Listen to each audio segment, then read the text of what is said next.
Olá, tudo bem? Você quer saber como funciona a construção de um estatuto social? Fica comigo até o final desse vídeo e eu vou te ensinar o passo a passo como construir seu estatuto social, o estatuto social de sua igreja. Eu sou o diácono Edicélio Lima, sou administrador de empresas, sou bacharel em ciências contábeis, sou relator do Conselho Fiscal, da Diretoria Geral, da Convenção Nacional da igreja na qual eu congrego, também tesoureiro da igreja local. Qual a estrutura que o estatuto social precisa ter para atender a Lei 10.406 de 2022, a Lei 10.825 de 2003 e principalmente a Lei 11.127 de 2005. Bem como as corregedorias gerais dos estados. Quem regula isso? Quem fiscaliza isso? Quem verifica se está tudo certo? São os cartórios. Para cada assunto, o cartório vai exigir um texto adequado. Então, vamos lá. O primeiro capítulo, ele deve versar sobre a denominação, sobre a sede, sobre a constituição, duração, jurisdição e fins. O que é denominação? Denominação é o nome da igreja, o nome da instituição. Sede é o endereço da igreja. Constituição, do que a associação é constituída, de que tipo de pessoas. Então você vai descrever quais são os tipos de pessoas aceitas ou que constituirão a sua associação, a organização. Vai poder, por exemplo, frisar que a sua associação é composta de membros sem distinção de pessoas, de sexo, de raça, de cor ou de religião, por exemplo. Duração, qual a duração da organização, quanto tempo ela deve durar? Você deve também frisar que ela será por tempo indeterminado. Jurisdição, exercício de jurisdição eclesiástica e doutrinária sobre membros, filiais e órgãos de que se constitui. Finalizando aqui o primeiro capítulo, você vai falar sobre fins. É sem fins lucrativos? Claro que é sem fins lucrativos. A associação religiosa, ela não pode possuir fins lucrativos.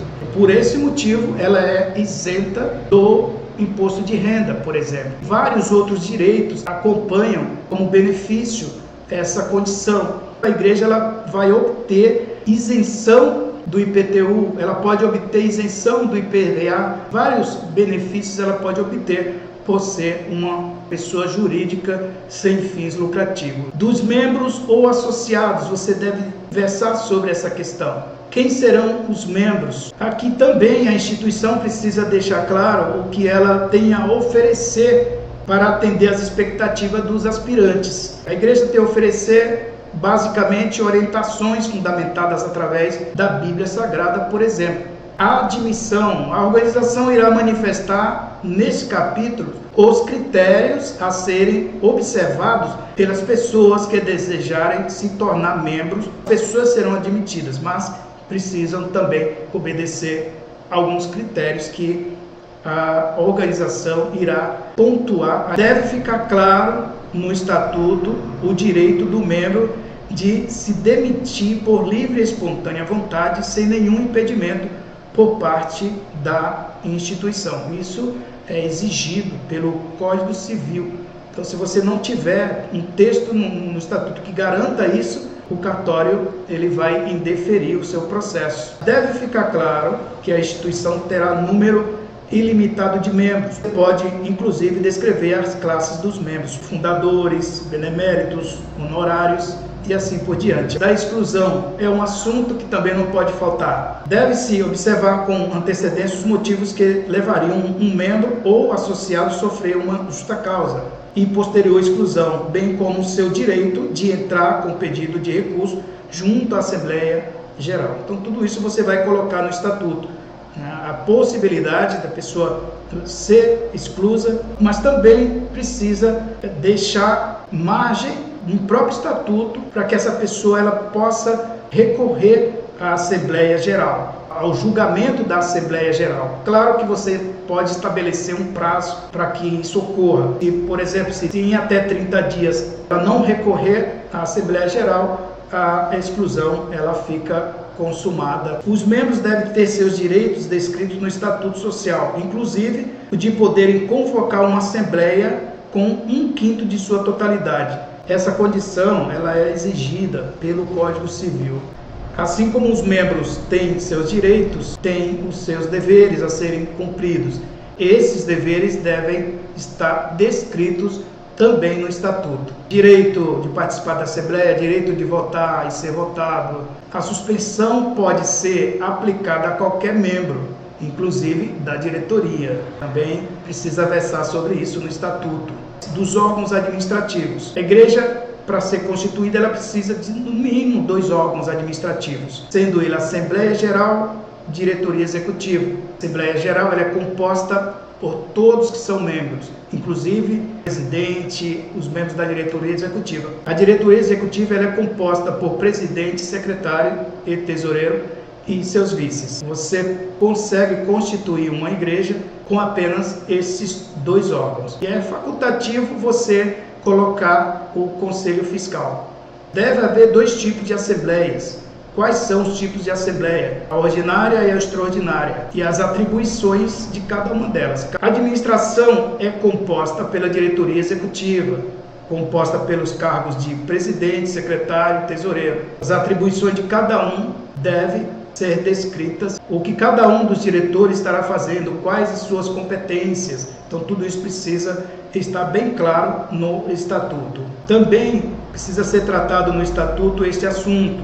Deverão ser colocados aqui os motivos que levariam um administrador a ser destituído do cargo e como o processo ocorreria. A perda de mandato. Os membros da diretoria poderão ter seus mandatos cassados por uma Assembleia Geral, formada para esse fim, após situação julgada por uma comissão formada para cuidar do caso. Do mesmo modo como ocorreria em caso de destituição de um administrador. Da renúncia. Qualquer membro da diretoria pode pedir renúncia, formalizando por meio de sua protocolização na secretaria da instituição. Logo após ele entregar esta carta de renúncia com firma reconhecida, a igreja precisa também tomar as providências. Quais são as providências? Ela precisa, dentro de um prazo máximo de 30 dias, eleger o substituto dessa pessoa, do patrimônio e das fontes de recursos. Aqui você vai colocar a descrição de como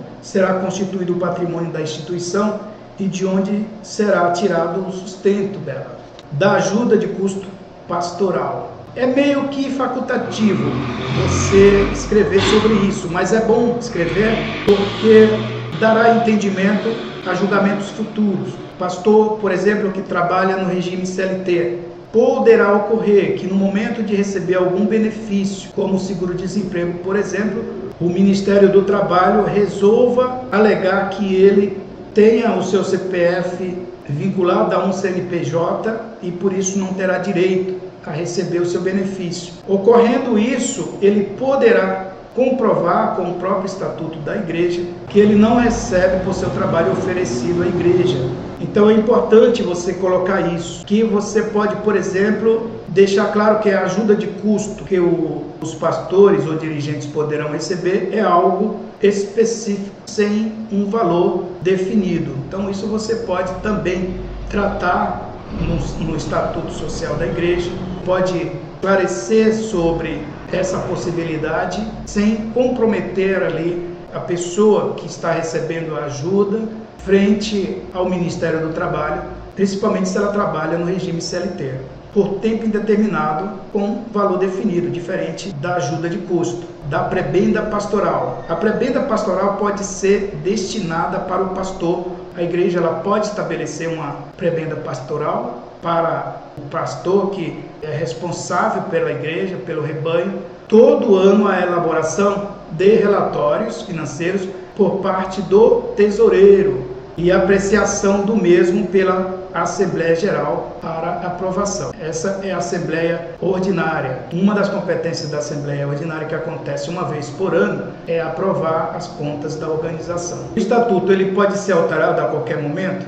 Veja só. As condições para alteração do Estatuto no tocante à administração devem estar explícitas e o projeto deve ser apresentado à Assembleia Geral para aprovação. Há sempre que se formar uma Assembleia para discutir as alterações do estatuto. O estatuto ele não pode ser alterado simplesmente por uma decisão da diretoria executiva, do presidente. Ele precisa ser homologado pela Assembleia Geral. Para tudo isso acontecer, é necessário uma convocação de assembleia para esse fim.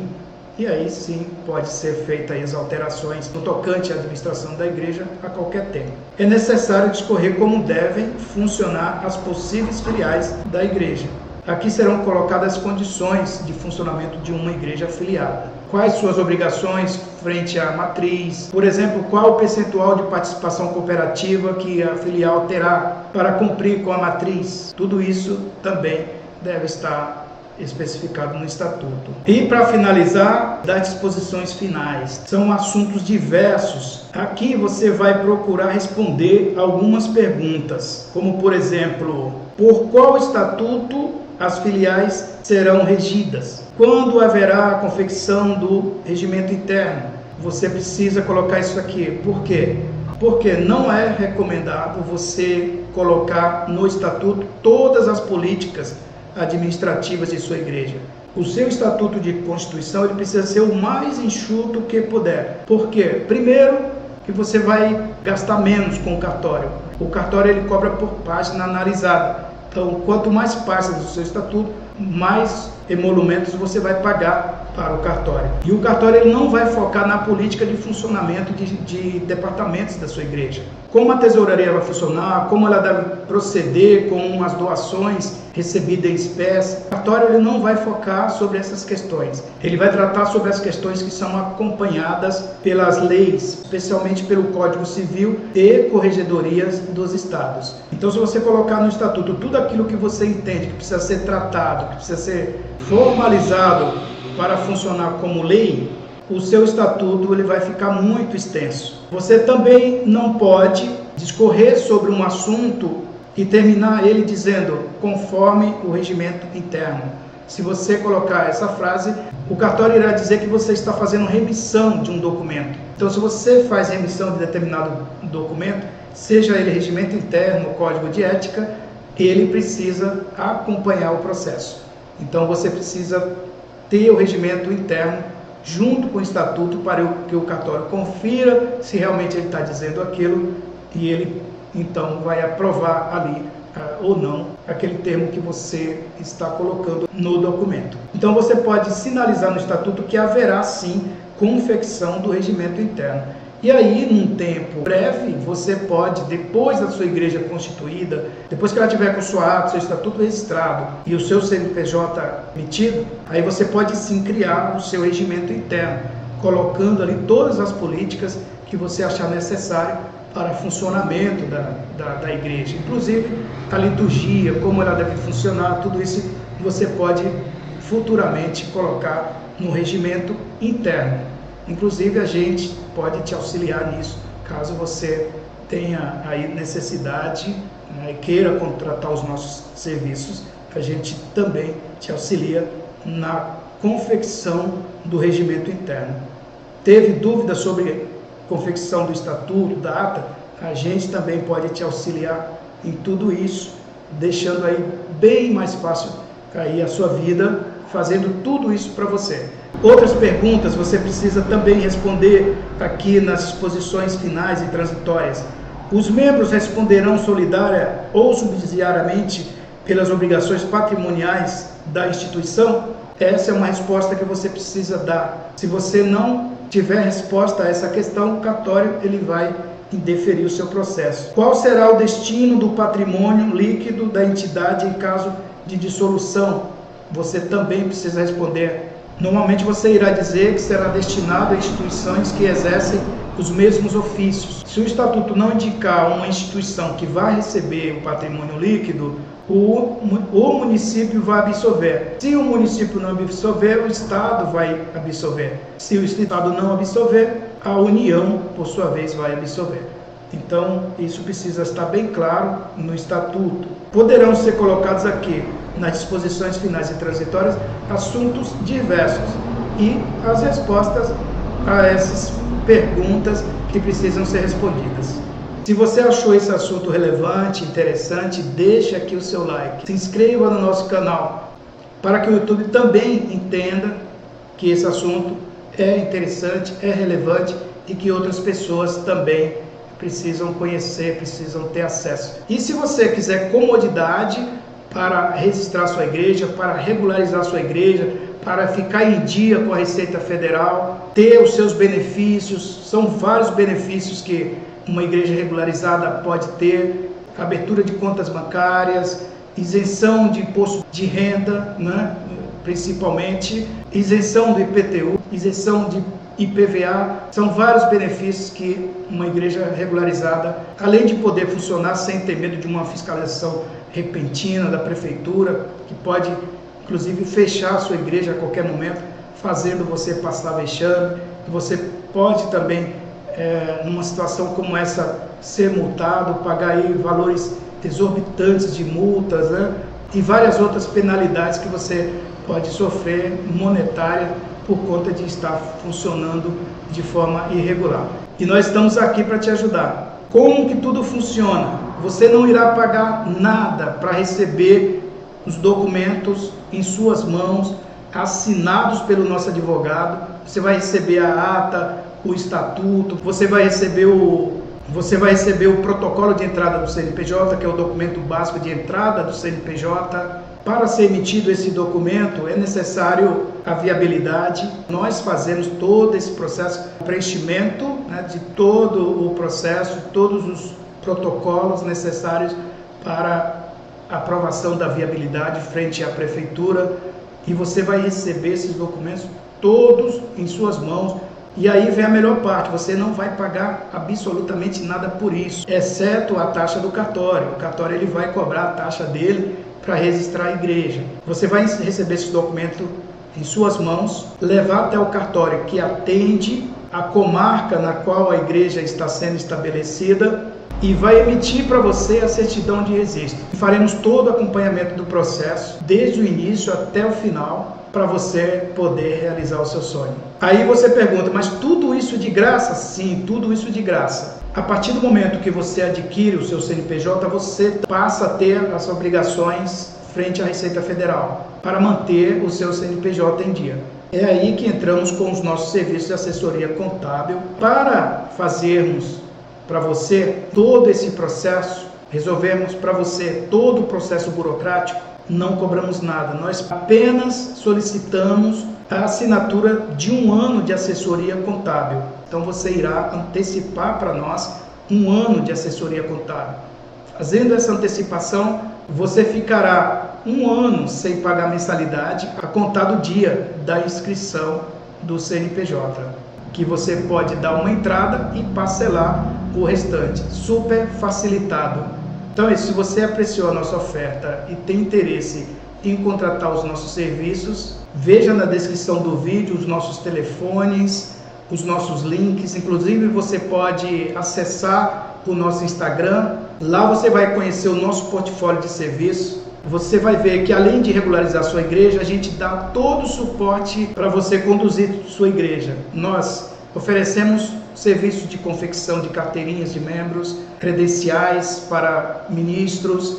Nós oferecemos certificados de batismo, certificado de apresentação de crianças e certificado de consagração. Todo o apoio necessário para você ter uma igreja independente, uma igreja com personalidade jurídica própria. Forte abraço e até a próxima. Fique com Deus.